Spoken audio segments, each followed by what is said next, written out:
Ladies and gentlemen, my name is Ryan Awesome. And welcome to the Ryan Awesome Show.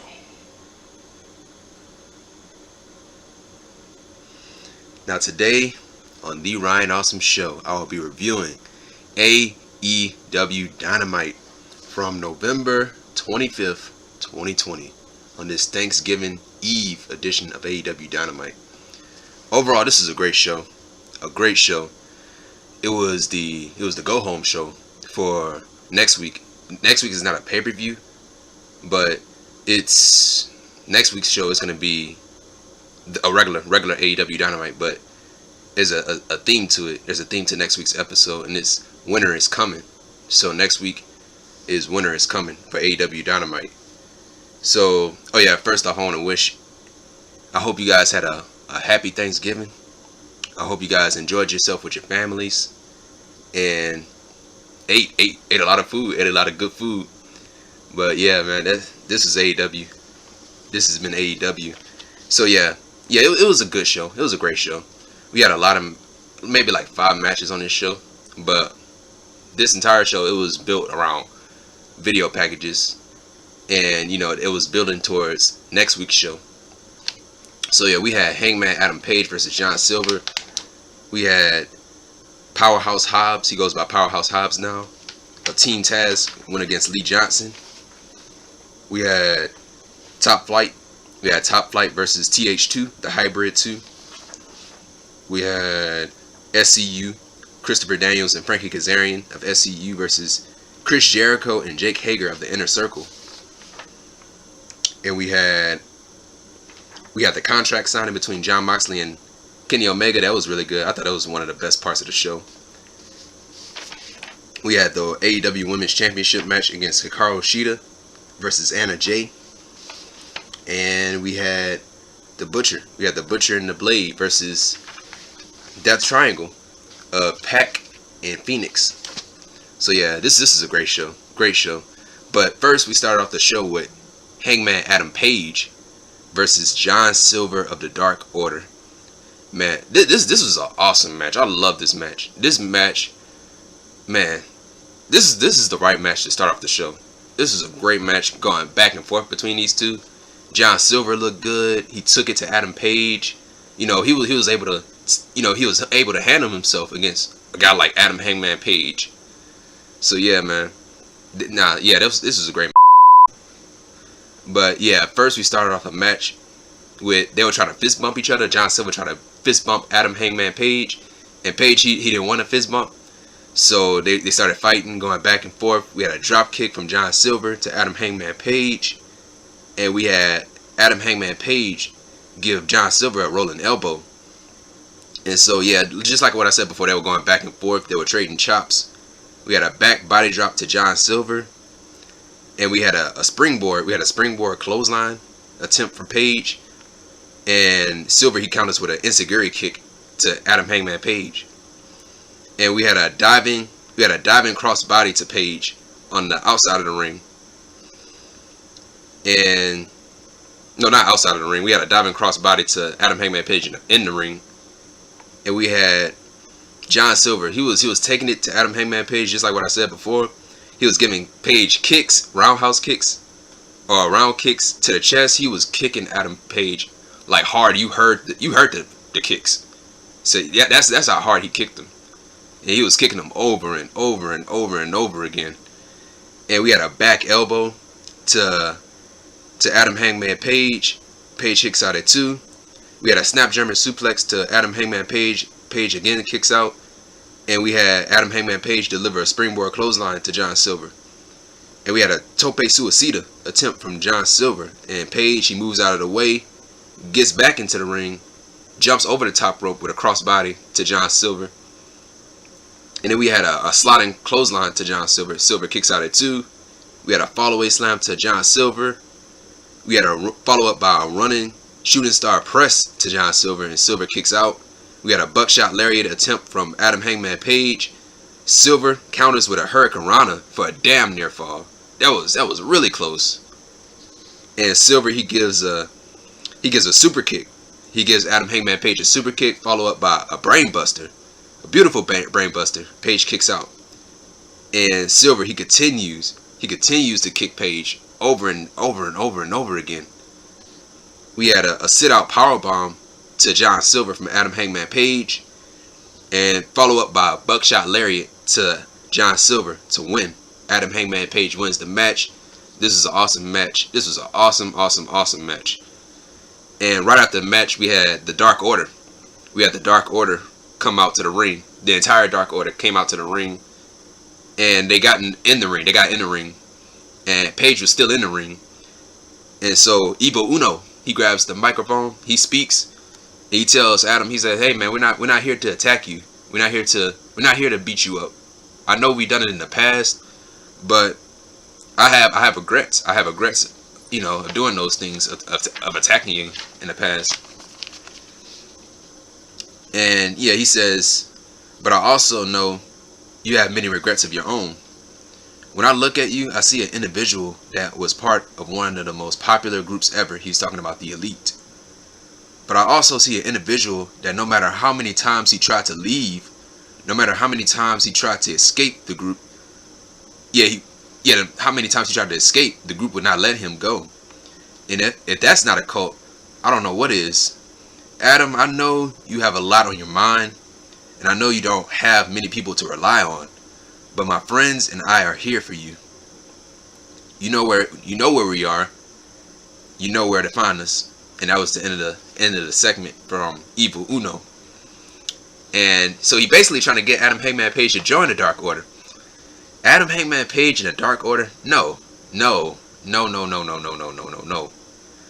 I mean, I love the Dark Order. I'm a fan of the Dark Order, but Adam Hangman Page does not need to be joining the Dark Order. A group that I see him joining is FTR. Put him with Cash Wheeler, Dax Harwood, and Sean Spears with Tully Blanchard. Put them together. He fits like a glove with those guys. But with the Dark Order, no, he will not fit in the Dark Order. So yeah, that was the end of this. And so right after this, we had Alex Marvez. He interviews Kenny Omega, and he asks him about everything that's going on between him and Jon Moxley. Everything that happened last week with Jon Moxley how Jon Moxley got attacked last week by a mysterious person. And so he asks Kenny Omega about his thoughts. And so Kenny Omega, he comes up, he's being interviewed. He's wearing his suit, wearing his signature sunshades again. Kenny Omega, man, he looks great in the suit. But yeah, he was wearing his suit and the shades, and he says, "The more things change, the more they stay the same. A year ago, almost to the date, I was nursing injuries that I got from you, John. We had a match, and I lost. I can admit it, that I lost. I can change. Fast forward to the present time, we're about to do the dance again. Things stay the same. The only difference now is that instead of me, I see your face plastered everywhere on pro wrestling magazines. I see people calling you the best in the world. Things change. But then, after the Eliminator title tournament, suddenly my name is brought back up. Suddenly, it's the return of the cleaner. The return of the best belt machine. The return of the true best in the world. The more things change, the more they stay the same. And the common thread that binds us is what you have and what I don't have, the AEW World Championship. For a year, I have struggled, I have clawed, and I have scraped my way back up to the top to be taken seriously again. And it isn't until I get, he says, and it isn't until I get your belt that people start considering me as being the best. So John, I wouldn't consider it as a stipulation. It's just a gentleman's challenge, just for one night only. Leave the garbage wrestling at home. No tables, no chairs, no garbage cans, no thumbtacks. You want to be the best? Beat me in the middle of the ring, pin me, make me submit, choke me out. But do it based on your ability. I'll be waiting in the ring for your response. Let's sign that contract. And so he leaves, Kenny Omega leaves, and then he comes back. he comes back into the picture frame. You know, he comes back into the shot and he says, "You know what, John? I have one more thing to say. Yes, John, you're a good guy." And he congratulates Jon Moxley about him becoming a father. He's going to become a father. So he congratulates Jon Moxley, and he says, "You know, I listened to that childhood story of yours, that childhood story that you told last week. I listened to it. I listened to every word of it, and I've hung on to every word of it. And I hung on to every word, and I believed in every word that you said. But the one thing is, I don't think your dad was really tough at all." And then Kenny Omega, he says, "I go so far to say that my dad would probably beat the out of your dad." And so that was it. And yeah, that was it. Great promo from Kenny Omega. And so right after this, we had a video package from Darby Allin. And he spray paints. He's in the middle of nowhere. And he has like a car. And he spray paints Taz's catchphrase, "Survive if I let you." He spray paints it on the car. And he sets the car on fire. And so yeah, that was it. And yeah, Darby Allin is not a guy that says much, but his video packages continues to do the speaking for him. And so right after this, speaking of Team Taz, we had PowerHouse Hobbs, formerly known as Will Hobbs, who is the new member of Team Taz, versus Lee Johnson of the Nightmare Family, with Taz on commentary with the FTW Championship. Why did he have the FTW Championship? I'll tell you. So yeah, PowerHouse Hobbs. I don't know why they changed it from Will Hobbs to PowerHouse Hobbs. I kind of like Will Hobbs better. If you wanted to put the Powerhouse name in there, you should have put Will PowerHouse Hobbs. You should have just said that instead of just taking his first name. Because Will Hobbs sound better. Will PowerHouse Hobbs would have sound better. But yeah, so yeah, he's wearing an orange and black singlet, similar to Taz, what Taz wore in the past. And so yeah, man, Will Hobbs, man, he absolutely destroyed this guy. He destroyed Lee Johnson. The match wasn't even that long, man. It wasn't. He obliterated this guy. He goes after him. He throws him out of the ring. He throws him in the guardrail. Gives him a clothesline. He looking off to the crowd. Everybody looking at Will Hobbs saying, "Dude, how can you do this?" And Will, he says, "It's all business. It's all business." And so he threw him back in the ring and gave him a World's Strongest Slam. And that was it. He beat Lee Johnson. And right after the match, Taz, who was on commentary, he left commentary. He got in the ring with the FTW Championship. And, he's upset. First off, he congratulates Will Hobbs on his victory. And he says, "Will, I'm proud of you. Congratulations, great job. I have a lot of business. I have business to take care of. So go in the back and celebrate your victory. I had to take care of business."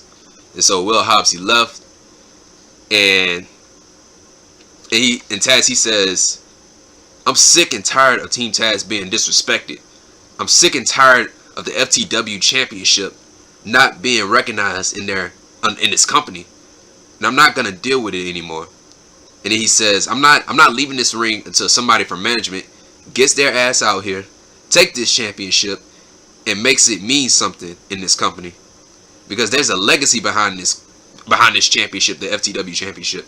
There's a reason why tough men, tough bastards, hold this championship. And so while Taz is going on and on and on, he was talking, his microphone cuts off. And so Taz is pissed. His microphone cuts off. And Taz, he asked the ring announcer, Justin Roberts, for his microphone. And he gets the microphone from Justin Roberts. And he continues to talk. He continues to speak. And his microphone cut off again. Taz's microphone cuts off again. And so Taz, he says, the next time this microphone cuts off, I'm gonna sit over there in commentary. You ain't gonna cut the commentary headset off. And he's gonna say what he had to say. And Cody, he comes out to the ring. He has his headset on because he's the EVP. He's one of the executive vice presidents of AEW. So that means he's a part of management. So he came out with his suit, his nice suit, man.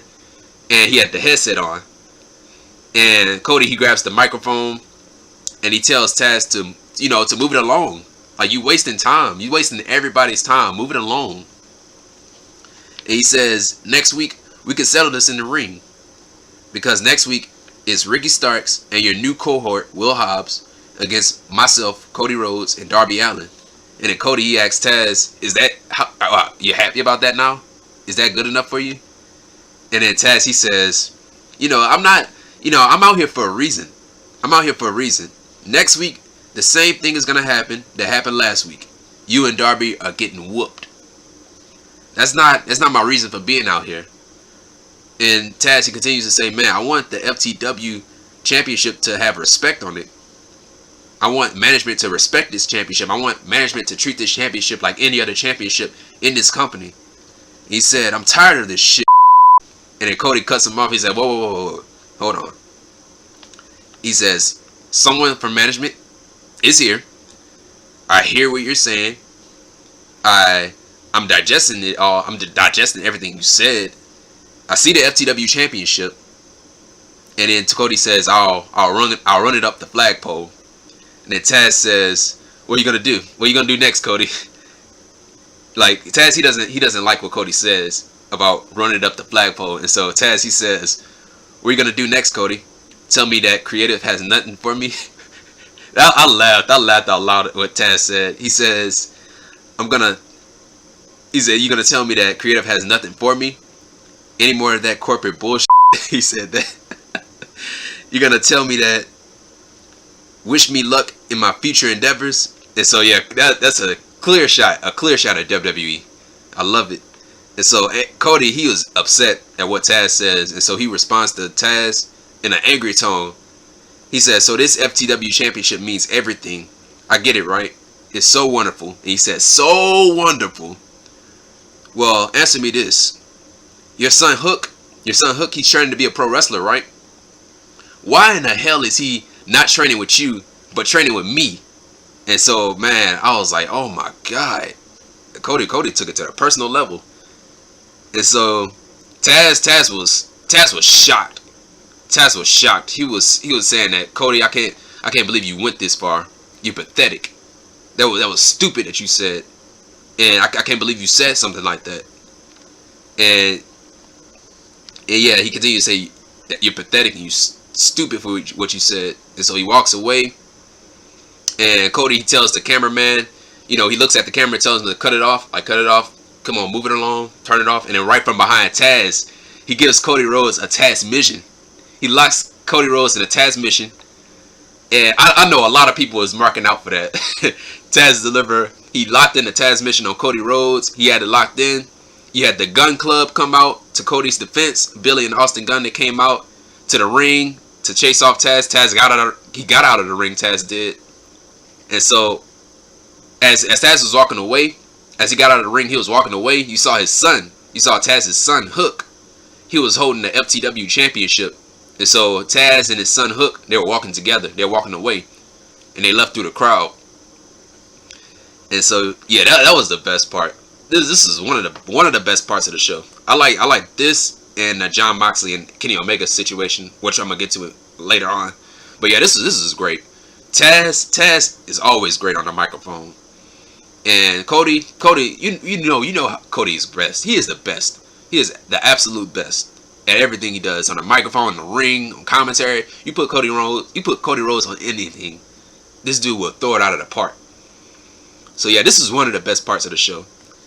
And so right after this, we had Alex Marvez. He interviews Eddie Kingston, and so he asks Eddie Kingston about the main event later on tonight between his boys, the Butcher and the Blade, versus Pac and Phoenix of the Death Triangle.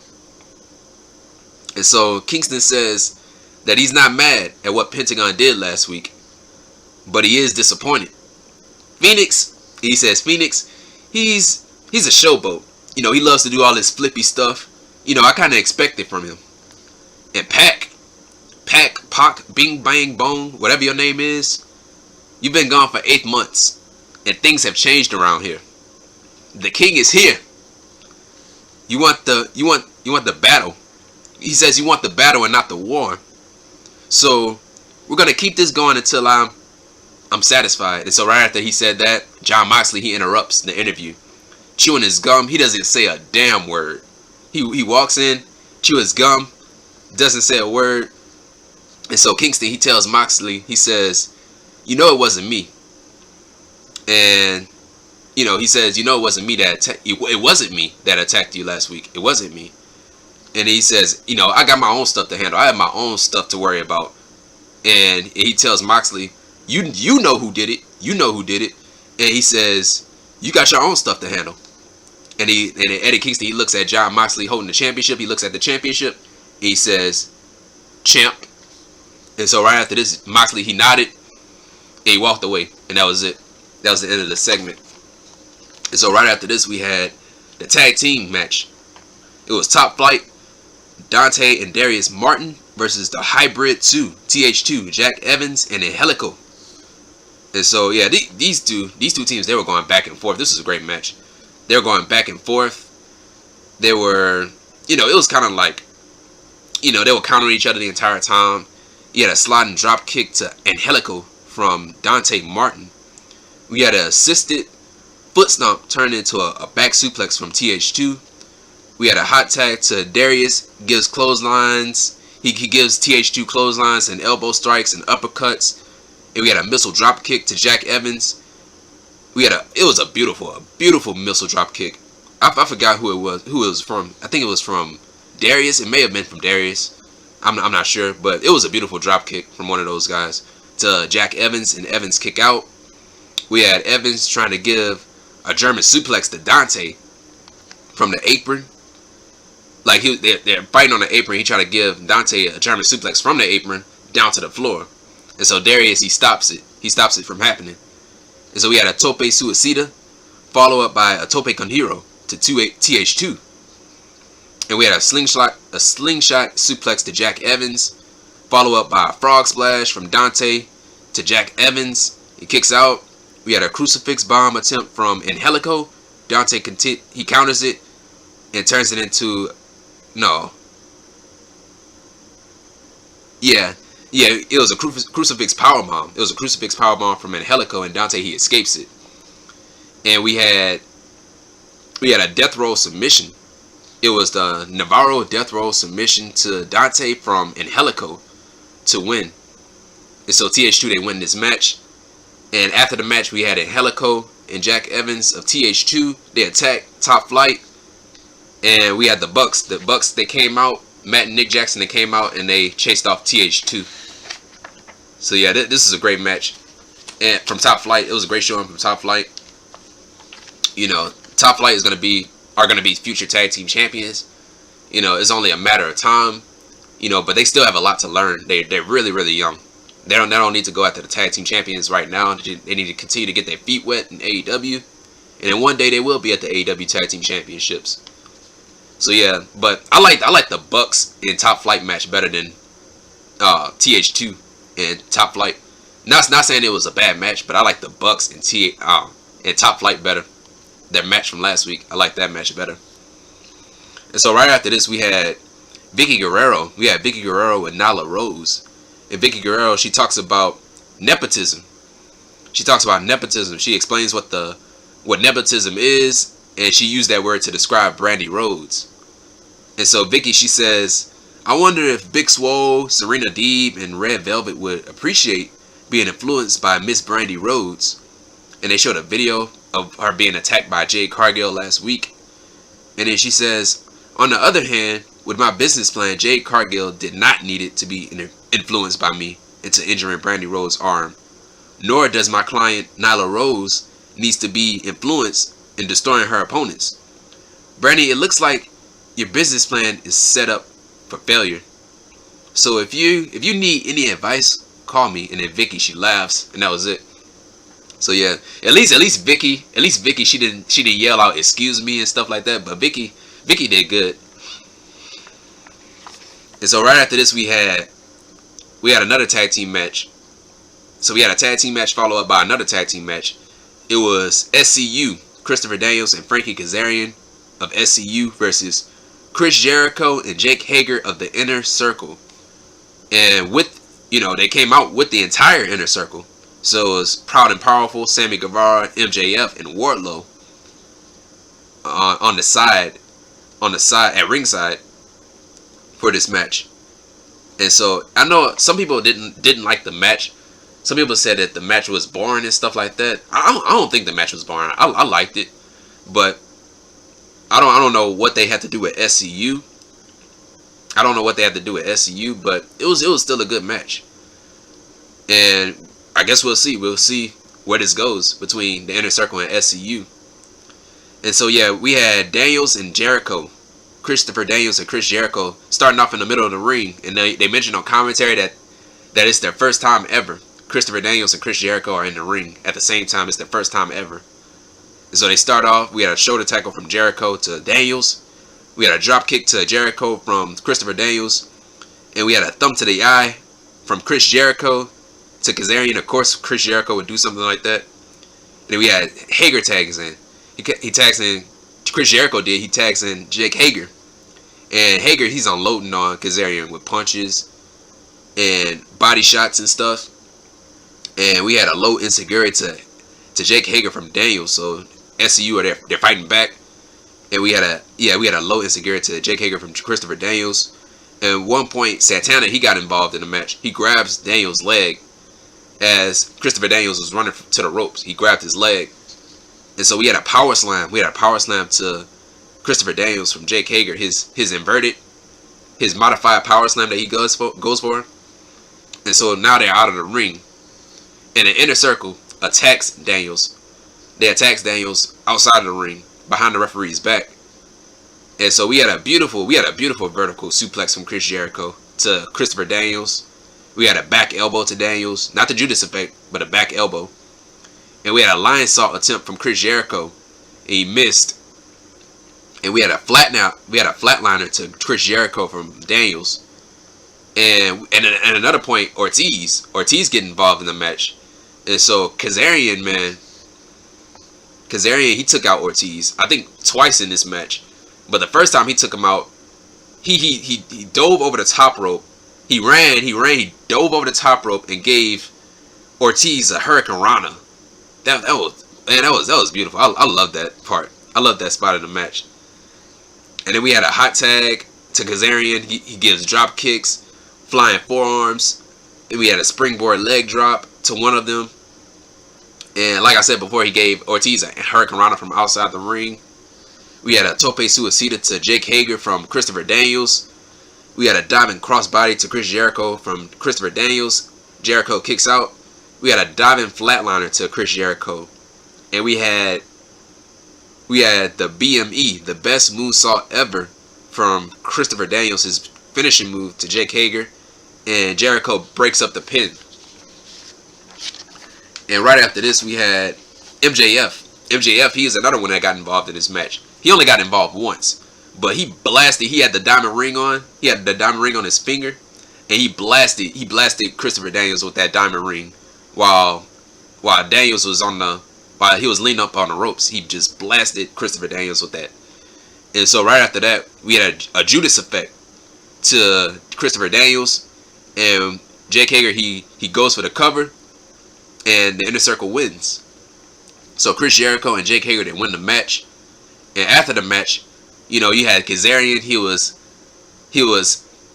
helping his partner and stuff. He was coming to his partner's aid, checking on him and everything. And so the Inner Circle, they're in the ring. Everybody's in the ring. And so we had MJF talking trash to Christopher Daniels and Frankie Kazarian. And then Kazarian, he sucker punches MJF in the face. And so the Inner Circle, they gang up on Kazarian. And then right after this, we have Scorpio Sky, the third member of SCU. He came out with a chair. And the whole entire Inner Circle, they left the ring. They retreated. And so I thought that was stupid. I thought that part was dumb. It was dumb. Dude, it's a 7-on-1.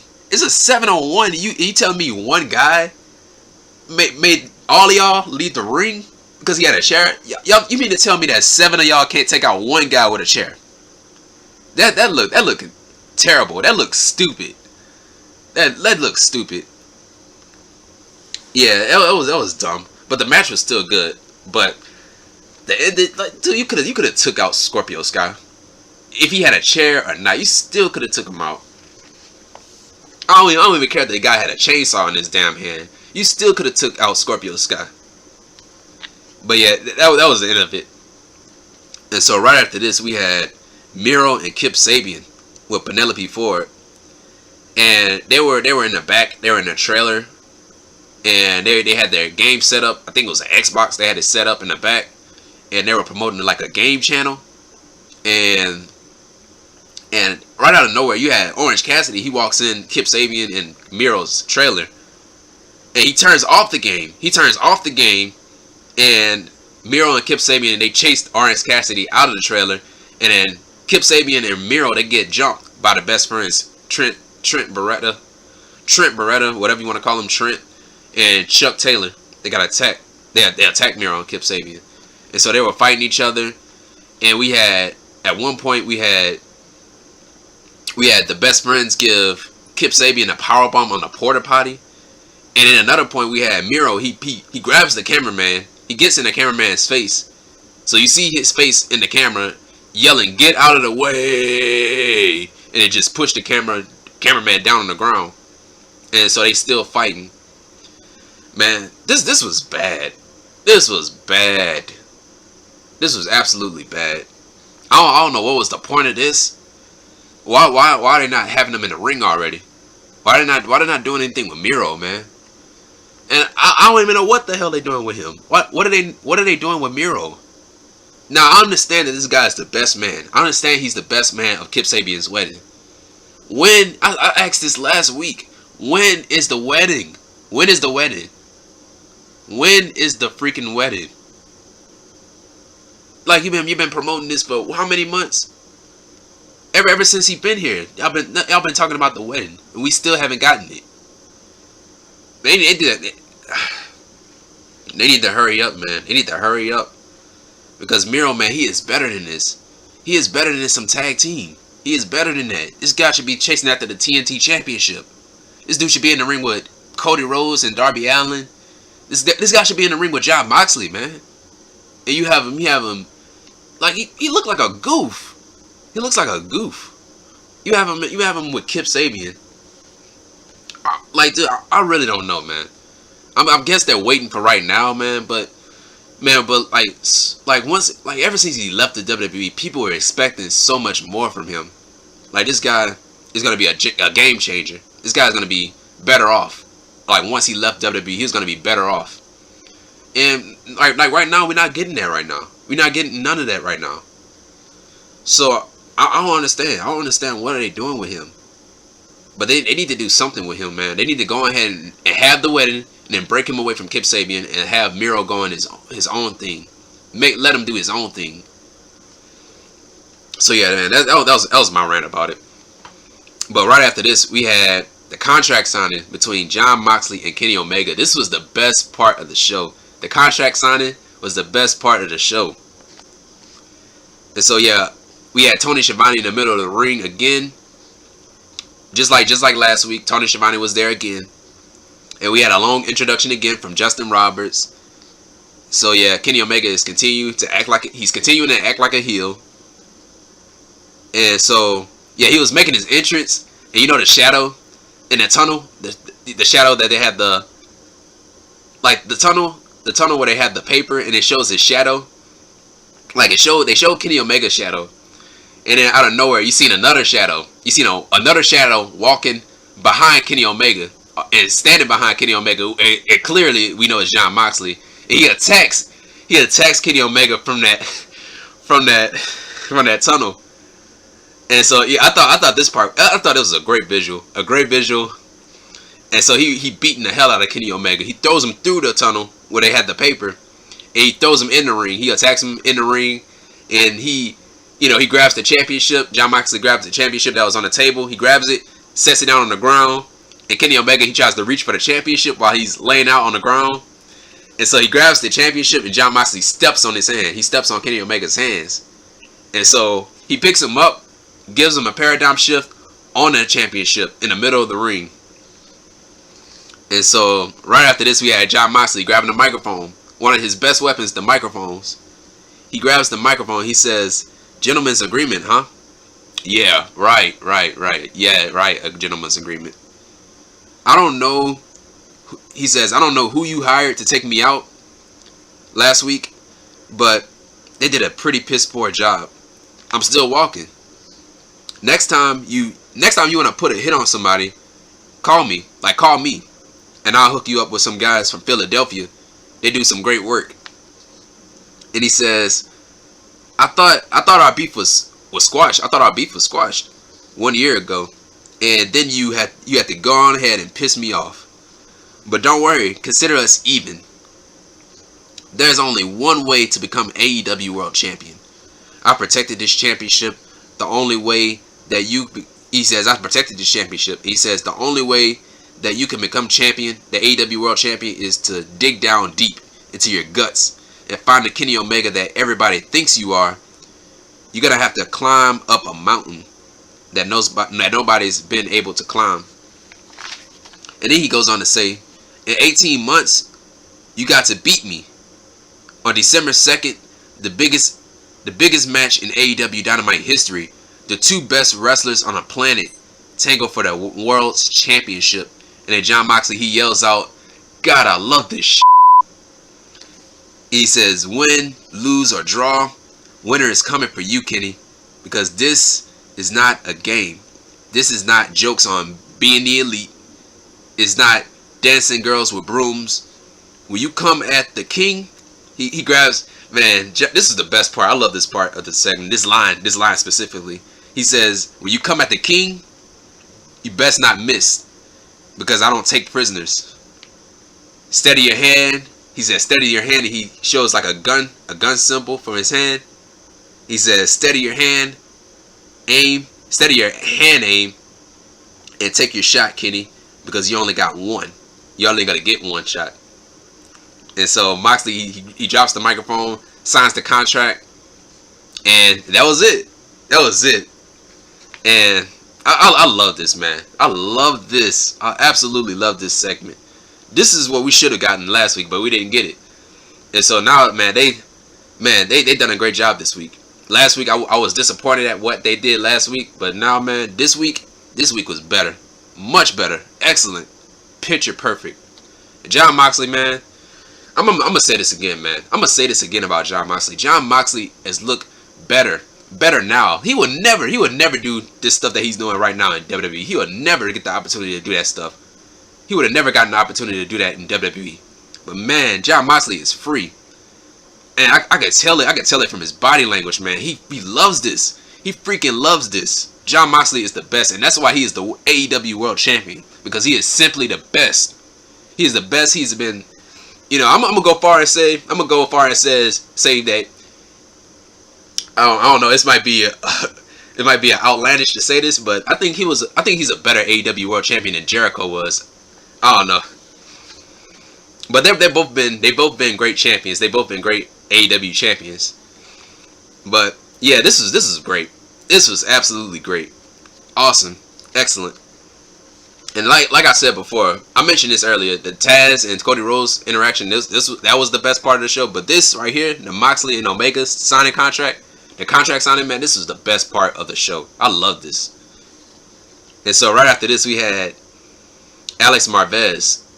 Yeah, Alex Marvez with the Inner Circle. He tries to interview the Inner Circle. And so MJF, he's angry, he's yelling. He's saying that, what kind of man sucker punch a man from the side, from behind. He says Frankie Kazarian, Frankie the Coward Kazarian, he says. And at Jericho, he says, after a fair and square victory from the Inner Circle, beating Frankie Kazarian and Christopher Daniels, Kazarian he dares to put his hands on this man, MJF. I said last week that all fun and games in the Inner Circle are done. And we're going to go back and do what we do best, which is beating the hell out of the entire AEW roster. And guess what, Frankie Kazarian? I'm going to make you famous. That's a line from The Undertaker right there. I'm going to make you famous. Because next week, for the first time ever, It's gonna be me. It's gonna be you, Frankie Kazarian, versus the Demo God. 1-on-1 on Dynamite.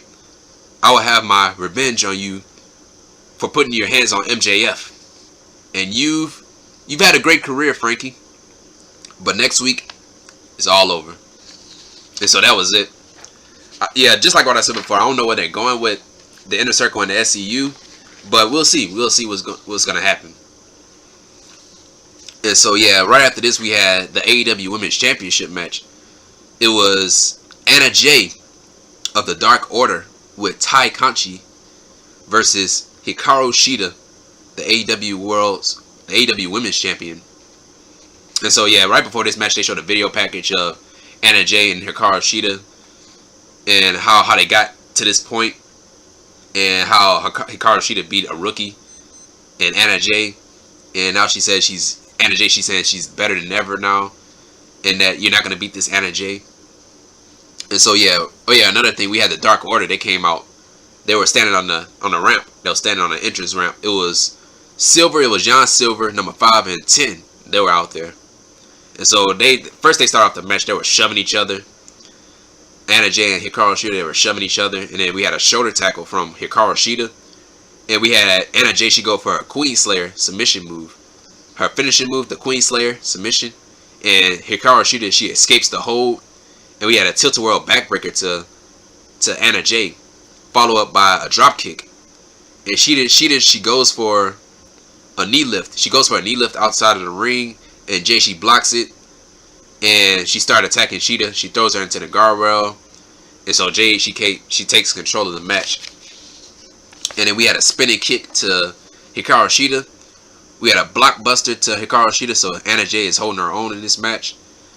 And we had Anna Jay. She tries to get Tanara Conti or Conti to give her the tear. Is it Conti or Conti? I noticed in NXT that they pronounced her name as Conti, but I think it's Conti. I don't know. But Conti, Anna Jay, she trying to get Conti to give her the chair. And so Conti, Anna Jay, she gets the chair from Conti, and the referee takes it away from Anna Jay. And so from behind we had John Silver. He gives Anna Jay a kendo stick, and she hits Hikaru Shida with the kendo stick. And right behind the referee's back, and she goes for the cover. Hikaru Shida kicks out of that, and then we had a Queen Slayer. We had the Queen Slayer submission move to Hikaru Shida. Hikaru Shida escapes again. We had a Falcon Arrow attempt from Hikaru Shida. Jay escapes, and we had a straight jacket German suplex to Anna Jay. Follow up by an elbow strike to Anna Jay, and then Hikaru Shida, she delivers her Tomoshi to Anna Jay. And Hikaru Shida wins the match and is still the AEW Women's Champion. So yeah, this wasn't, this was a good match. I like this match. It was a good match. And so right after the match we had Abaddon. She came out to the ring. She crawled out to the ring. And she had like blood. She had like blood dripping from her mouth. It was all over the ground. And Hikaru Shida is scared. She is frightened by this. And so she was walking up the stage and she saw Abaddon crawling out to the ring. And so she drops the championship. Like, she literally dropped the championship. And so, yeah, Abaddon, she had the blood coming out of her mouth. She looking all creepy and stuff. And then Abaddon, she grabs the championship.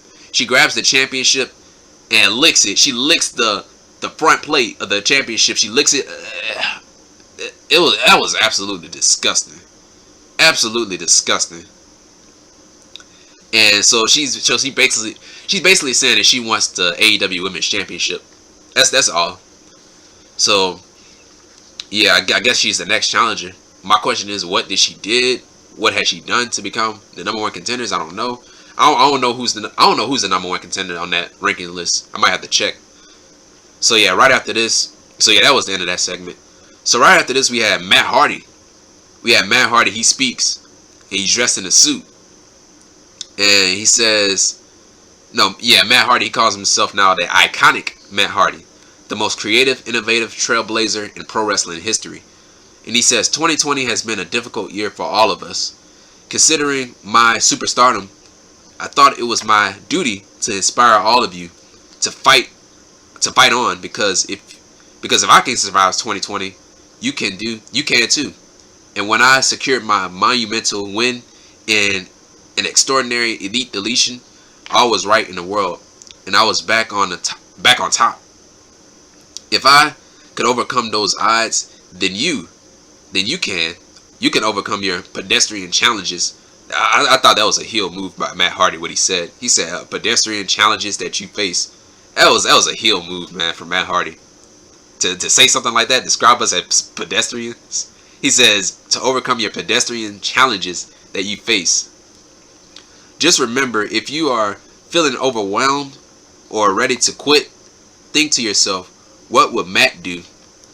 He says, what would Matt do? Survive, thrive, and win. And so yeah, he was basically promoting himself for the AEW Diamond Battle Royal, the Diamond Battle Royale for next week. Winter is coming, so he's basically promoting himself, saying that he's gonna win. And so right after this, so yeah, next week. So for next week's show, winter is coming. AEW Dynamite, winter is coming. We have the Dynamite Diamond Battle Royale. Winter is coming. We have Frankie Kazarian versus Chris Jericho. We have Darby Allin and Cody Rhodes versus Team Taz, Ricky Starks, and Will Hobbs, or Powerhouse Hobbs, whatever you want to call him. We have Britt Baker versus Layla Hirsch. And in the main event for next week, we have Kenny Omega versus Jon Moxley for the AEW World Championship. So next week is looking like it's going to be a damn good show. And so right after this, we had Team Taz. We had Ricky Starks, Brian Cage, and Powerhouse Hobbs, or Will Hobbs. They were in the back. I don't know where they were, but it looked like they were in a casino or something like that. It looked like it. I don't know where they were. So Ricky Starks, he speaks. You have Ricky Starks in the middle. You have Will Hobbs on this side and Brian Cage on this side, and they were looking scary, looking mean while Ricky Starks is speaking. So Ricky Starks, he speaks, and he says to Cody, "You have crossed the line. You have crossed the line tonight, Cody." Taz left with his kid. He left with his kid, earlier. He left with his kid, Hook. All because you have to cross the line. We love it here in AEW. He goes on to say, we love it here in AEW. Tony Khan, he takes care of us. He pays us good. He puts us in a main event. He puts us in main event matches. He puts us in big matches. But the only thing that I have a problem with is you, Cody Rhodes. The only problem I have with you is that your paper-thin ego tends to get in the way. Tonight, you begged Tony Khan to cut off Taz's mic because you didn't want him to remind the world, to remind the fans that Ricky Starks and Brian Cage defeated Darby Allin, the TNT champion, and you. Then you went on and said that I'm training your kid. You have made that personal. He tells Cody, man, you made that personal since you mentioned Taz's kid. And since you made it that personal, that's why me, Ricky Starks, and Powerhouse Hobbs, we're coming to bust heads. And then Brian Cage, he speaks. He says, FTW, we're the most dominant force in wrestling. Who better? And that was it. So, and right after this, we had the main event of AEW Dynamite. It was the Butcher and the Blade with the bunny on their side versus Pac and Phoenix of the Death Triangle with Pentagon in their corner. So we have the entire Death Triangle out there. And we have Eddie Kingston and the family out there. So yeah, Eddie Kingston is on commentary. And, before, Pac and Phoenix, before they made it to the ring, they attacked each other from the stage. So they were going at it. Yeah, the top flying moves. And so yeah, they were really going back and forth. We had a drop kick from the Blade to Pac, followed up by a gut wrench suplex to Pac from the Butcher. So they double teaming Pac. We had Pac and the Blade. They're trading strikes. They're going back and forth. We had a spinning kick to the Butcher from Phoenix. And we had Phoenix.